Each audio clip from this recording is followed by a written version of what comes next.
Given the uses to which insurance was put, it is not surprising that the base calculation for actuary tables established by Buffon in 1777 was the probability that a man of 56 would die within the next 24 hours being approximately 1 to 10,189. And that was actually the base calculation for actuaries until the 1920s, when somebody said, hey, wait a minute, you know, this has been around for a while. Folks are living longer. The association of gambling with death is, moreover, at the heart of instruments of credit and accounts for the word mortgage in English, which derives from the French for death, mort, and wager, gager, as well as for the fact that the same word was supplanted in the French language in the 19th century by the less unsettling hypothèque, a word whose Latin and Greek derivations obscure its inherent logic. Beginning in the 19th century, much was done in the realm of finance to encourage the perception of an ever-widening gap between speculation and gambling. As Marieke de Goede has written, a separation between gambling and finance became thinkable only through a prolonged political, cultural, and legal struggle surrounding the meanings and boundaries of the financial sphere and the character and behavior of the so-called financial man. Taking up Foucault's notion that moral solicitude is strong precisely where there is neither moral obligation nor prohibition, de Goede shows how, in a developing laissez-faire economic environment, gambling was discursively set apart so that finance was able to emerge as a respectable element out of early modern networks of monetary activity. Part of the discursive strategy for making speculation honest involved situating gambling in a web of other vices that included drunkenness, riots, and prostitution, as well as a chronic disdain for labor. Gambling was characterized as a form of idle entertainment that dispensed the thrill of unmediated chance. Likewise, betting was taken to be uninformed, greedy, and just simply reckless, or, as Will Payne once explained just before the crash of 1929, a gambler, and this is Will Payne, not me, right? A gambler wins only because someone else loses. Where there is investment, all gain. One investor buys General Motors stock at $100, sells it to another at $150, who sells it to a third at $200. Everybody makes money.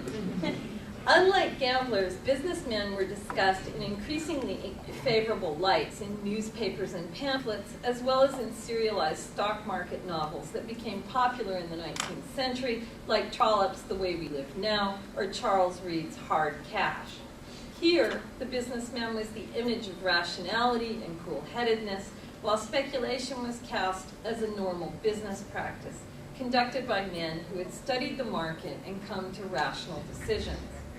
So if in the 18th century, John Law was derided by Defoe for his ability to project financial schemes into the future, by 1892, the president of the Chicago Board of Trade declared that enlightened minds speculate upon future conditions and events, and it is to this attribute in men that the highest type of civilization everywhere owes its advancement. Professional speculators, it was claimed, enabled the market, which produced wealth and national greatness, while acting as middlemen who professionally absorbed risk for buyers and sellers, in other words, the market makers. This last lesson in the moral goodness of business was one propounded by novelist and politician William Dean Howells, whose works such as Hazards of New Fortunes also extolled the social virtues of buying insurance.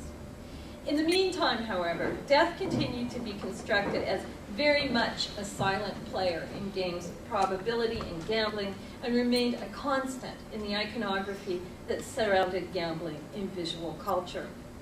Thomas Cavanagh has traced this pictorial convention to Jean Dussault's 1779 work De la Passion de Jeu, where the author describes gamblers as faceless, irrational non-subjects who give themselves over again and again to the possibility of boundless expenditure and eventually even death.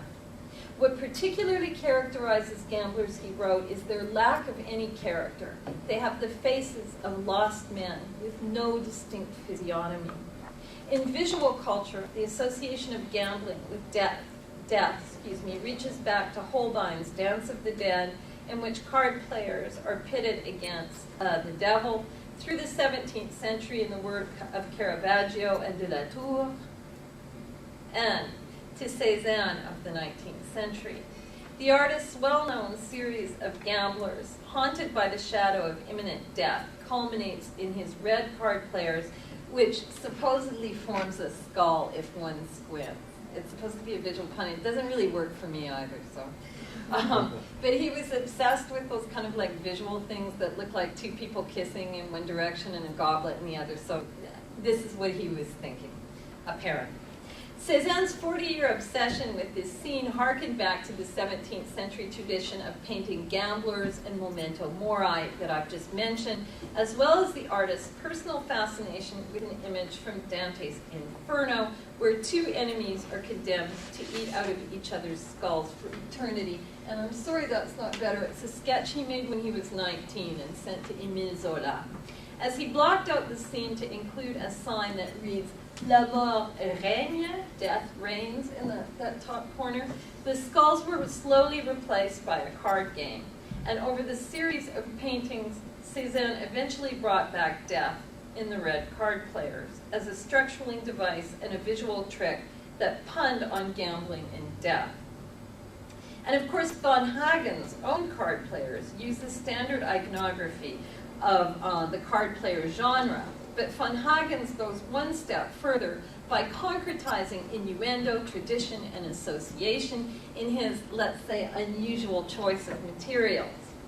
In other words, the piece functions as a kind of overdetermined visual pun, blending death and gambling by using real dead bodies rather than rhetorical indicators such as symbol or metonymy. This raises the question of why the times are now so right for von Hagen's art that it would be selected for extended viewing in a blockbuster that itself was a safe bet at the box office. One wants to ask what possible message the producers of Casino Royale hope to communicate by featuring the dead gamblers. But more importantly, why do people now want to buy von Hagen's work to display in their own homes? Quite obviously, dead people art that projects gamblers into the infinite future seems to resonate with the current state of the market in ways that are intuitive, if difficult to articulate.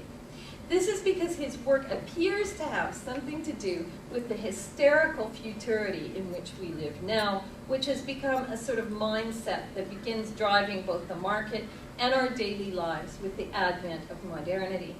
As Zygmunt Bauman wrote, modernity is perhaps even more than anything else a history of time, and above all, the dominant hum of speeded up time wherein, as Bauman puts it so simply, everything had to be made quicker and quicker and things took less and less time.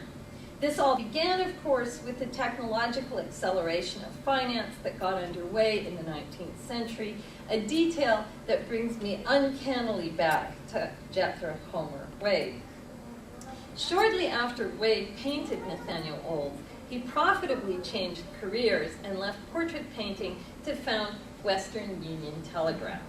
By 1854, just 2 years after founding the company, Wade had successfully consolidated most of the telegraph industry under the Western Union umbrella through a series of acquisitions and mergers, at which time the company enjoyed a meteoric rise to the domination of the industry, which amounted to a total monopoly of the new industry by 1866. Part of this was accomplished through Wade's gigantic appetite for merger, monopoly, and expansion, and he ended up joining forces with other companies so that very shortly they had linked the east and west coasts of the United States for business, a business which managed the news and controlled the agenda set by the mass media of the late 19th century. So he became a very powerful man, even if he wasn't much of a painter. Western Union was responsible for feeding the market with price and quality information and became the lifeline for speculation over the wires.